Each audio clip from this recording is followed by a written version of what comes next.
Hello, this is Lindsay with the Archaeological Conservancy in the Western region, and I am with Julia Costello of the Mokelumne History Society, who is the archivist of this preserve called Chinatown Gardens.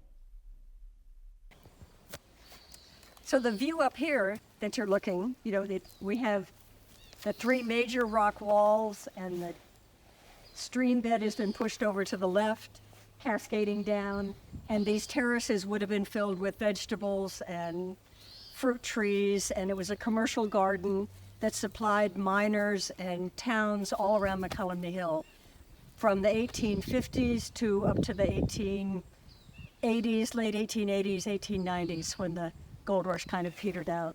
There was a big Chinatown in Mokelumne Hill, and this was associated with that town. Along with the gardens, we have the ruins of the Buddhist temple at the far end.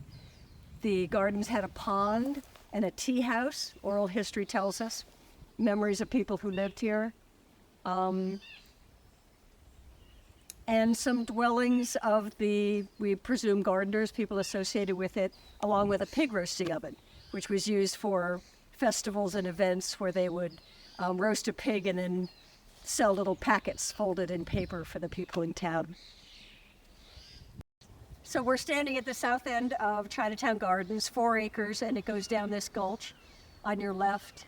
This was the main road forever, running the highway to points east, and the stone foundation sticking out there had the Buddhist temple resting on the front, and then it was a 1-story wooden gable roof building hanging off on stilts over the garden.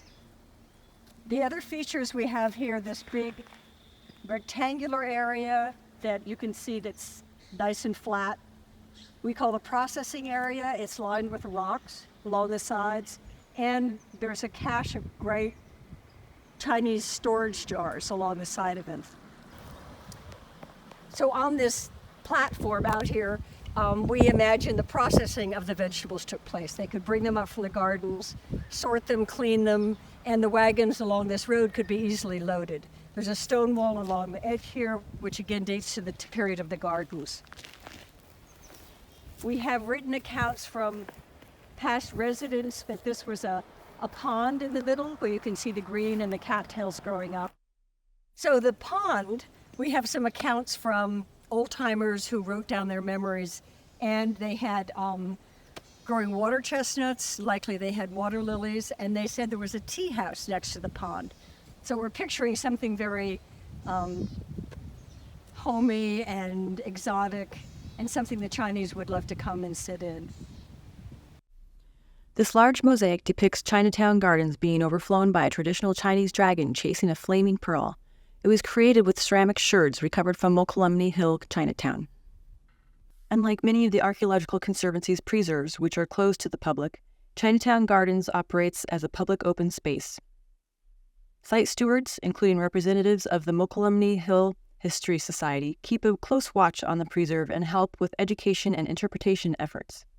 Should you choose to visit, please do so with respect and leave artifacts where you find them. They are clues that help us understand the preserve's past.